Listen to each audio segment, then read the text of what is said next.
What's up mga idol? For today's video, another finished product puta mga idol no. So karon mga idol natong tabian kining akong bagong human nga tangkal nga 5 doors mga idol.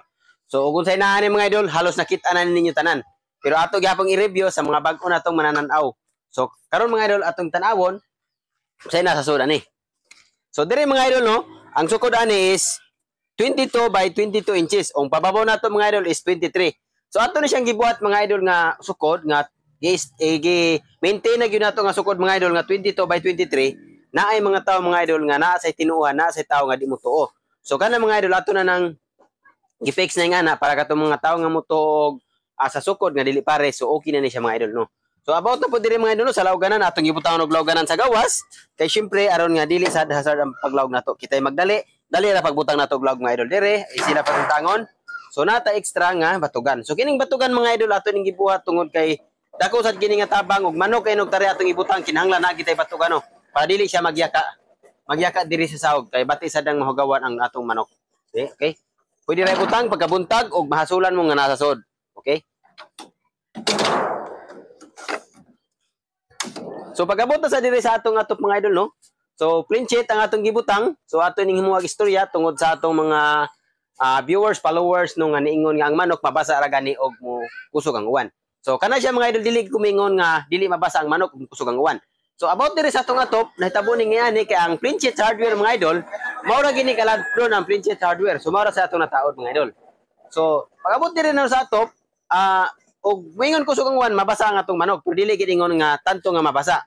Pero sa salibo og init-init makadepensa ra ni siya. Mas nindot ni kaysa walay atop. Okay? So pag-abot na po diri mga idol no, sa tunga, ni-upgrade ta sa mga niagi natong video o sa mga agi natong pagbuhat. Na diri sa tunga mga idol wala ning haligi. So among naobserbaran mga idol no nga mas nindot gyud nga haligi. Tungod sa diri sa pagbuhat ng tangkal mga idol, gibuhat sa nako akong best abot sa makaya nga ang tangkal mahuman gani nato ang tangkal no nga nindot og lig-on.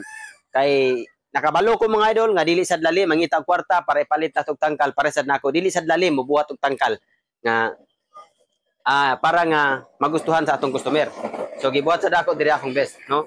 So diri sa ubos nagbutang taog press aron nga dili siya basta-basta mo sayaw o dito sa luyo patuyok na gina siya mga idol no para nga makasigurado ta nga lig-on ang tangkal. So bisag ingno nato mga idol nga manok ra atong ibutang pero ato gyapon buhatag pamaagi nga lig-on og unsa inyong ganahan.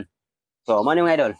So diri mga idol padulong diri is 110 inches. Kay 22 naman na mga idol.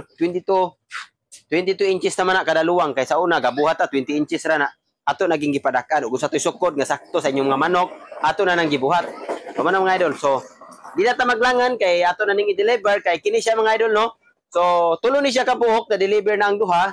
So, napaulhin na mo kay dili man makarga sa multi kamang tulo. So, maro na mga idol. Daghang salamat sa mga tao nga kanunay nagsuporta sa atong gamay nga negosyo. Labi na sa mga tao nga kanunay nagasubaybay sa itong mga video, nag-follow, like, and share, no, mga idol. So, daghang salamat kay tungod kaninyo mga idol sa inyong pag-follow, pag-share sa itong mga video, mga idol. Grabing kalipay nga akong gibati tungod kay sa inyong pag-share, mga idol, daghang tao nang itagtangkal sa panahon karon nga tinguwan.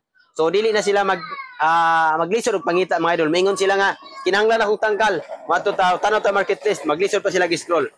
Og makapananaw mo sa akong video, mga idol, pwede ninyo, pwede ra i-share ninyo, makita inyong mga kaila, dako kaya nga bagay kana ako mga idol mo nang grabe akong kalipay kaninyo mga idol sa inyo suporta sa akong gamay negosyo. Labaw sa tanan sa Ginoo nga gihatagan tagmayong paglawas sa adlaw aron makapadayon ta sa atong mga bulaton ug maka-provide sa atong mga kinahanglan provide para sa atong pamilya. Dili man tanan at least natay ma-provide na ginagmay mo na grabe akong pasalamat sa Ginoo mga idol.